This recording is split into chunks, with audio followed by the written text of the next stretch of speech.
அனைத்து பண்பட்ட நல்லுள்ளங்களுக்கும் என்னுடைய இனிய பணிவான நல்வணக்கங்கள்.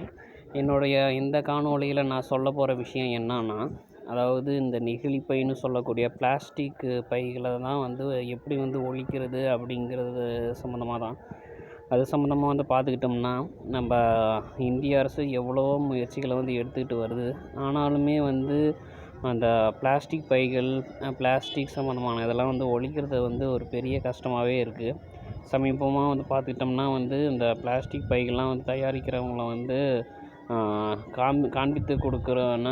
காண்பித்து கொடுக்குறவங்களுக்கு பரிசுலாம் ஏதோ சொன்னாங்க.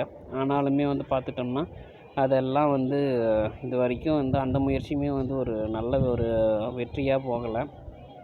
நெகிழிப்பை பார்த்துட்டோம்னா இன்றைக்கி இருக்கிற காலகட்டத்தில் அது மனிதர்களுடைய தேவைகளில் ஒன்றாக ஒன்றி போயிடுச்சுன்னே சொல்லலாம். ஆனால் அந்த அளவுக்கு பிளாஸ்டிக் பை இல்லாமல் எங்கேயுமே மக்கள் போக மாட்டேங்கிறாங்க, வரமாட்டேங்கிறாங்க. ஒரு மழை பெஞ்சதுன்னா கூட தலையில் மழை தண்ணி நேரடியாக படாமல் இருக்கிறதுக்கும் பிளாஸ்டிக் பை யூஸ் பண்ணுறாங்க. இன்னொன்று பார்த்துட்டோம்னா ரெயின் கோட்டும் பிளாஸ்டிக்கு. இது மாதிரி பிளாஸ்டிக்கு அப்படிங்கிறது அந்த பிளாஸ்டிக் பை அப்படிங்கிறது ரொம்ப அத்தியாவசியமாக ஒன்றா ஆயிடுச்சு. அதே சமயம் இப்போ துணிப்பைக்கு மாறணும்னு அரசாங்கம் சொன்னாலுமே அந்த துணிப்பை பார்த்துட்டோம்னா அந்த பிளாஸ்டிக் பைக்கு இணையாக இருக்கா அப்படிங்கிறது சந்தேகம்தான். அதனால தான் மக்களாலேயும் உடனடியாக இந்த இதுக்கு துணிப்பைக்கு மாற முடியல. ஏன்னா பிளாஸ்டிக் பையில் பார்த்துக்கிட்டோம்னா பல விதமாக அந்த பைகள் இருக்குது. பல இடங்களில் பயன்படுத்துகிற மாதிரி அந்த பிளாஸ்டிக் பை பல வடிவங்களில் இருக்குது. அதுவுமே பல வகைகளில் பல தரங்களில் இருக்குது. ஆனால் நம்ம துணிப்பையை அப்படி கிடையாது. துணிப்பையை பார்த்துக்கிட்டோம்னா ஒரே வகையில் ஒரே தரத்தில் தான் இருக்குது. அதுவும் ஒரே வடிவத்தில் தான் இருக்குது.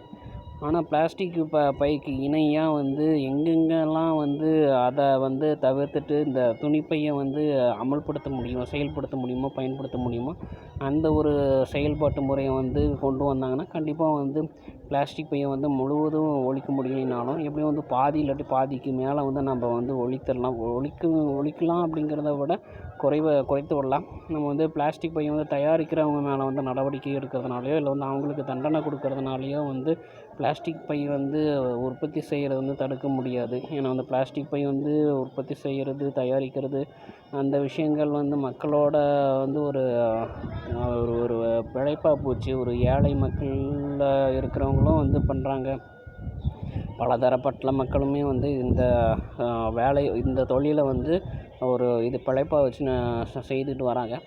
ஆனால் அந்த மாதிரி பார்த்துக்கிட்டோம்னா பிளாஸ்டிக் பையை உடனடியாக ஒழிக்க முடியாது. ஆனால் துணிப்பைகளுடைய வகைகளையும் அதனுடைய ஒரு தரங்களையும் அதிகப்படுத்துறதுனால இதுக்கு இந்த பிளாஸ்டிக் பை பயன்பாட்டை கண்டிப்பாக குறைக்கலாம். குறைச்சி நம்ம சுற்றுப்புறச்சூழலை காப்பாற்றலாம். அதுக்கு என்ன பண்ணலான்னு பார்த்துக்கிட்டோம்னா இந்த துணிப்பையோட உற்பத்தியை அதிகப்படுத்துறதுக்கு அதுக்குன்னே ஒரு தனிப்பட்ட ஒரு பிரிவை ஏற்படுத்தி, அதாவது பங்குச்சந்தையில் அதுக்குன்னு ஒரு தனிப்பட்ட ஒரு பிரிவை ஏற்படுத்தி அதுக்கு முதலீடு செய்ய வச்சு துணிப்பைகளோடைய எண்ணிக்கைகளை அதிகப்படுத்தி எங்கே போனாலும் ஒரு மக்களுக்கு ஒரு அவசரம்னா இலவசமாக அந்த துணிப்பைகள்லாம் கிடைக்கிற மாதிரி பண்ணிவிட்டு அந்த துணிப்பைகளை மக்கள் நல்லா பயன்படுத்தி பழகின பிறகு அதனோட விலை இதுக்கு தகுந்த மாதிரி